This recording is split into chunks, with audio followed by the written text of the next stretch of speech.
미국으로 압송된 마두로 베네수엘라 대통령이 뉴욕 법원에 처음으로 나왔습니다. 마약 혐의에 대해서는 무죄를 주장했습니다. 유엔 안전보장이사회 긴급회의에서는 미국과 중국, 러시아가 설전을 벌였습니다. 뉴욕 연결해서 자세한 소식 알아보겠습니다. 이승윤 특파원, 뉴욕 맨해튼 남부 연방법원 현장 분위기 지금 어떻습니까?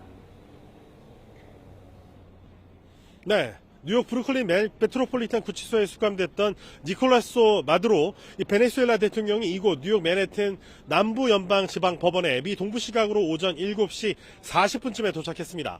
중무정한 병력이 수갑을 찬 것으로 보이는 마두로 대통령과 부인 실리아 플로레스를 헬기에 이어 장갑차에 태웠고 삼엄한 분위기 속에 이동이 이루어졌습니다.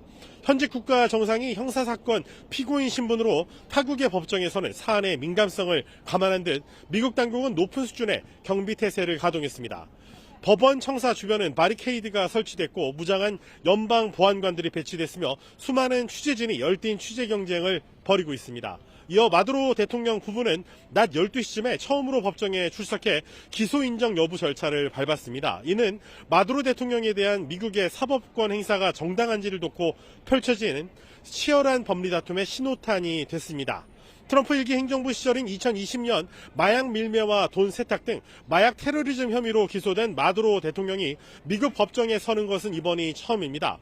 마두로 대통령은 부인, 아들, 다른 3명과 함께 마약 카르텔과 공모해 수천 톤의 코카인을 미국으로 밀반입한 혐의를 받고 있습니다. 또 마약 자금 채무자나 마약 밀매 활동을 방해한 이들에 대한 납치와 구타, 살인을 지시했다는 혐의도 포함됐는데 유죄 판결을 받을 경우에 종신형까지도 가능합니다. 마두로 대통령은 판사 앞에서 나는 점잖은 사람이고 내 나라의 대통령이라면서 관련 혐의에 대해 결백을 주장했습니다. 앞서 지난 1990년 미국에 체포된 파나마 독재자 마누엘 노리에가가 미국 법정에서 펼친 주장과 유사한데 당시 법원은 징역 40년을 선고했습니다.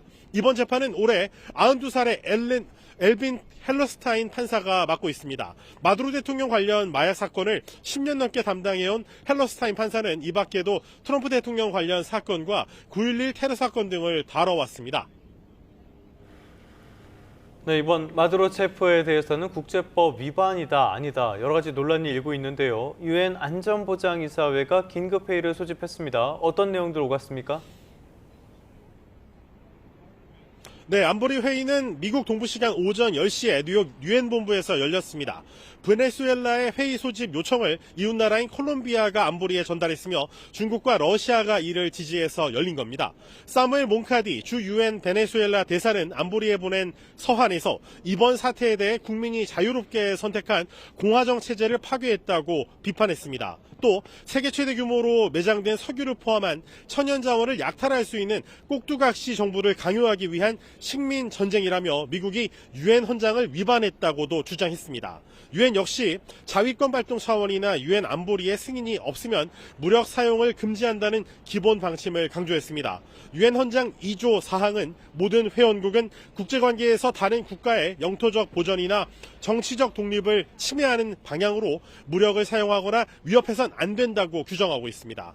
베네수엘라의 최대 석유 수입국인 중국은 미국이 주권 국가를 상대로 무력을 사용하고 일국의 대통령을 상대로 무력을 사용한 데 대해 강력하게 규탄한다고 밝혔습니다. 러시아도 이번 공격이 국제법을 심각하게 위반하고 라틴 아메리카와 카리브해에서 평화와 안정을 위협했다고 지적했습니다.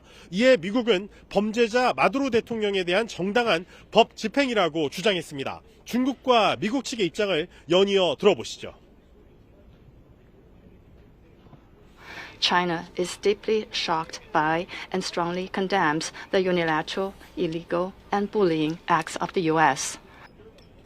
There is no war against Venezuela or its people. We are not occupying a country.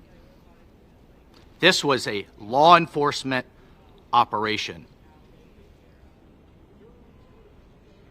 위법성이 인정되더라도 세계 최강대국이자 유엔 안전보장이사회 상임이사국인 미국이 유엔의 제재를 받을 가능성은 크지 않습니다. 다만 이번 미국의 국제법 위반 논란을 두고 타이완을 노리는 중국과 우크라이나를 침공한 러시아는 자신들의 행위를 정당화할 수 있는 기회로 삼을 것이라는 분석도 제기되고 있습니다. 지금까지 뉴욕에서 YTN 이승윤입니다.